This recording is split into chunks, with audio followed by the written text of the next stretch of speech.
Muy buenos días, Doc. ¿Cómo le va? Mi nombre es... Ay, disculpa la cámara. Disculpe, pero la verdad que estoy en una computadora un poco rara. Pero bueno, mi nombre es Martín García y bueno, teniendo en cuenta hoy que es 20 de junio, quiero como tal hablar de la maternidad subrogada. Disculpa, mil disculpas por la cámara, pero la computadora es un poco rara. Pero bueno, el día de hoy vamos a hablar como tal de la maternidad subrogada. O sea, ¿a qué se refiere? Yo, teniendo en cuenta mi pensamiento jurídico, ya que yo estudio Derecho, quiero decir que la maternidad subrogada debe ser regulada jurídicamente en Ecuador, obviamente, porque el tener la capacidad de intervenir, no sexualmente, pero sí directamente o indirectamente a una mujer con el fin de que tenga un embarazo, pueden tener varios problemas jurídicos, como cual no vamos a ver. Ahora sí empezando, les quiero poner un poquito más en contexto. La maternidad subrogada, también conocida como gestación por sustitución o gestación con ayuda, se podría decir también un poco informalmente, pues es una práctica mediante la cual una mujer gesta un hijo para otra persona, ¿no? O pareja, obviamente, sea quien ejerza posteriormente la maternidad o paternidad. ¿Con qué me refiero a esta? Ese tema ha generado varios... Uy, disculpa. Ha generado varias controversias o varios debates jurídicos. ¿Por qué? Ahí tal vez no me puede ver, disculpa. O varios debates jurídicos como tal, éticos, incluso sociales, obviamente en distintos países del mundo. ¿Por qué? Actualmente en Ecuador no existe una regulación como tal específica sobre la maternidad subrogada. Esto quiere decir que aún esta cierta ausencia normativa. Cierta ausencia normativa genera obviamente incertidumbre jurídica primero que todo, para todos los padres intencionales como para una mujer gestante. ¿Con qué me refiero? Para los padres quienes quieren tener el hijo, pero para la mujer quien renta aquel vientre, ¿ok?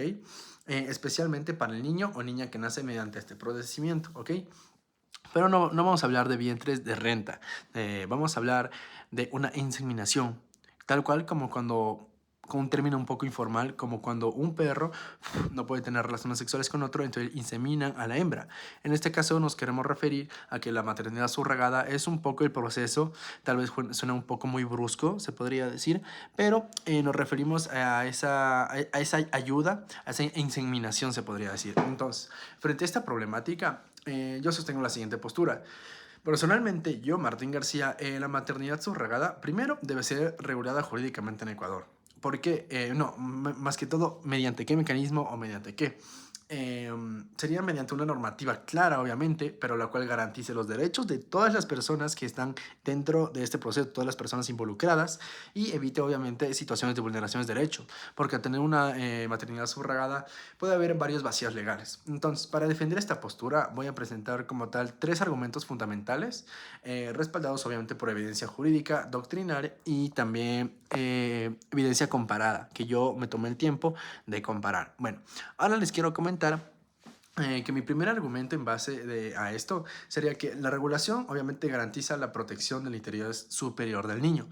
Con esto nos referimos a que este primer argumento mío se fundamenta en el principio del interés superior del niño. Es decir, que esto está reconocido en la Constitución, no recuerdo en qué artículo específicamente, pero incluso también está constatado en los convenios sobre derechos del niño, derechos humanos incluso, ¿ok? Entonces, cuando la maternidad subrogada carece de cierta regulación, puede surgir conflictos relacionados con la filiación, la nacionalidad, la identidad del menor, ¿qué más? Incluso puede provocar una cierta incertidumbre respecto de quiénes son legalmente los padres y cuáles son sus derechos. Ok, ahora, teniendo en cuenta esto, podemos tener que como argumento de autoridad, se podría decir, la Convención sobre los Derechos del Niño, Derechos Humanos y Derechos del Niño, establece que todo niño obviamente tiene derecho a una identidad y a ser protegido por el Estado. Por esta razón, yo considero la verdad que... Eh, diversos expertos en derecho de la familia sostienen obviamente que la ausencia de esta regulación, como ya mencioné que puede tener varios vacíos legales, puede generar ciertas afectaciones directamente hacia los menores que nacieron mediante esta técnica. ¿Ok? Mil disculpas por la cámara, de verdad. Ok, ahora, vamos a tener... me gustaría darles un ejemplo un poco relevante que ocurrió en varios casos internacionales. Según mi investigación, perdón, y cito en la computadora. según casos internacionales donde existieron disputas entre las mujeres gestantes y los padres intencionales respecto a las entregas del menor. Con esto me refiero a que estas controversias demuestran la necesidad de una norma clara. ¿Por qué? Porque teniendo en cuenta una mujer gestante, es decir, una mujer gestante puede tener su vientre de alquiler, se podría decir, y esto permite que pues ella se encariñe también porque va a tener un vínculo obviamente físico, pero también emocional con ese niño. Y al momento de entregar el menor puede ser un problema porque tal vez ella no lo quiere entregar, pero al fin y al cabo la pareja o el padre o la madre que pagó por esa maternidad subrogada pues necesita, ¿no? Quiere su hijo. Pero va a ser ese vacío legal va a ser una problemática muy grande en Ecuador, ¿ok? Ahora les quiero mencionar mi segundo argumento, que sería ¿cómo les menciono? Que sería en base a la protección de los derechos de la mujer gestante. Es decir, ya hablamos del interés superior del niño. Ahora hablamos de los derechos de la mujer gestante porque, miren, diversas organizaciones internacionales han advertido que en contextos sin regulación pueden producirse varias situaciones de abuso económico o opresión sobre mujeres. Es decir, cuando una mujer es decir, es de escasos recursos puede optar por alquilar su vientre, pero eso sería en una controversia de sobreestipulación económica. Con esto me refiero a que una y otra vez alquila su vientre, es maternidad subrogada. Pero en esto podemos ver una afectación al físico de la persona, a la mente, a la parte emocional de la persona. Puede haber varias situaciones ahí un poco más complicadas, ¿ok? Ahora, la Organización Mundial de la Salud, obviamente, ha señalado que toda intervención relacionada con la reproducción humana asistida o reproducción humana de por sí debe de desarrollarse bajo criterios de consentimiento libre e informado, protección a la salud, respeto a la dignidad humana. Personalmente, yo, Martín, que estoy haciendo prácticas en la Asamblea, mi comisión, la Comisión de Derecho de la Salud y Deporte, estamos trabajando en un proyecto de ley para la reproducción humana asistida, RHA. Con esto nos referimos a que ya vamos a regularizar de cierta manera. Y esto yo lo digo porque yo conozco en el ámbito en el que estoy haciendo prácticas actualmente. ¿Ok? Ahora, bueno, quiero tener en cuenta que como argumento de causalidad se podría decir, cuando el Estado establece ciertos requisitos legales y controles médicos, supervisión institucional, entonces esto va a ayudar a que se disminuya significativamente el riesgo como tal de explotación, como ya lo mencioné, explotación económica, emocional y física incluso. ¿Por qué? Porque al contrario, la falta de regulación puede favorecer pero a prácticas clandestinas, a una reproducción humana asistida que no está ilícitas, o sea, que no están protocolizadas, con esto me refiero, ¿ok? Entonces puede ser un ejemplo claro, podría ser, uy, estoy con poca batería. Un ejemplo claro, no, perdón, no, la computadora. Ya, disculpa.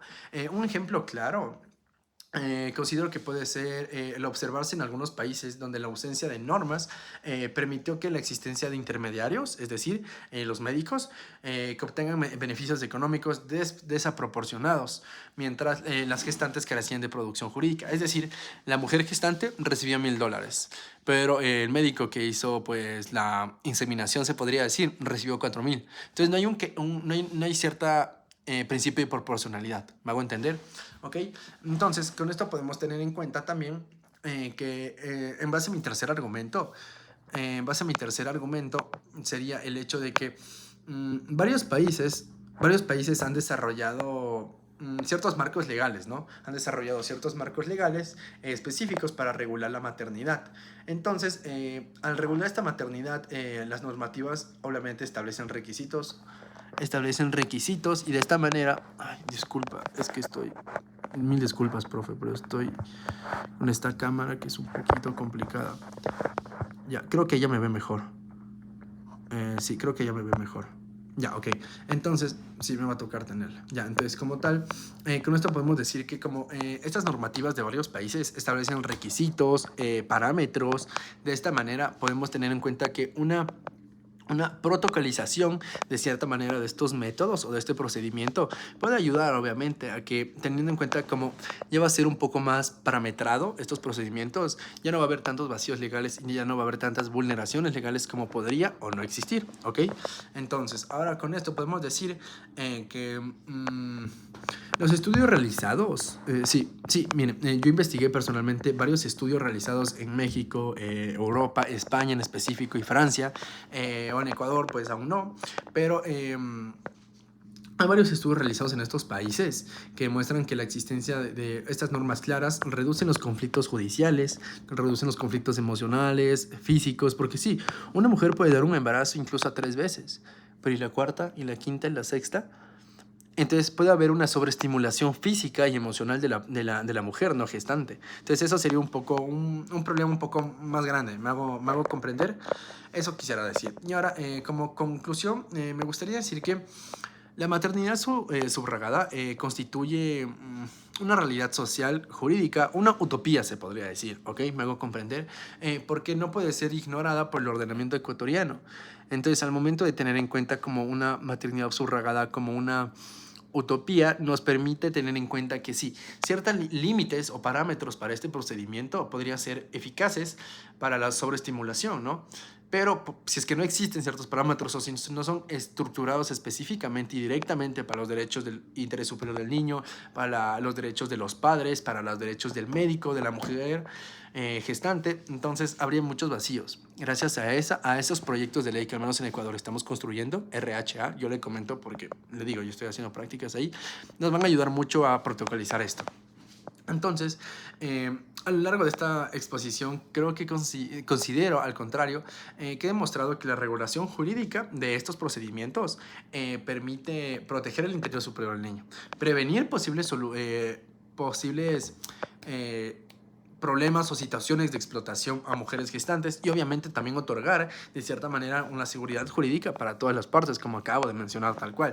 Entonces, por estas razones sostengo que Ecuador debe desarrollar una normativa y está desarrollando una normativa específica sobre la maternidad subrogada, entonces la cual establece derechos, obligaciones, incluso, como le comento que yo estoy haciendo prácticas ahí, hay un articulado que estipula que la maternidad subrogada de cierta manera, puede aplicarse máximo 2 veces al año por mujer. ¿Por qué?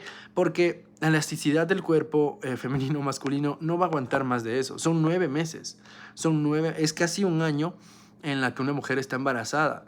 Entonces, no sería posible, no sería ni lógico. Me comprendo. Y aparte, si lo hacen y más y más y más seguido, podría poner en riesgo la vida misma de la mujer y también, obviamente, del niño, ¿no? Entonces, la verdadera discusión disculpa, no debe centrarse en que si esta práctica existe o no, sino en cómo garantizar que cuando ocurra sea mediante requisitos, parámetros, o sea, protocolos, ¿ok? Eso sería todo y muchísimas gracias. Bueno,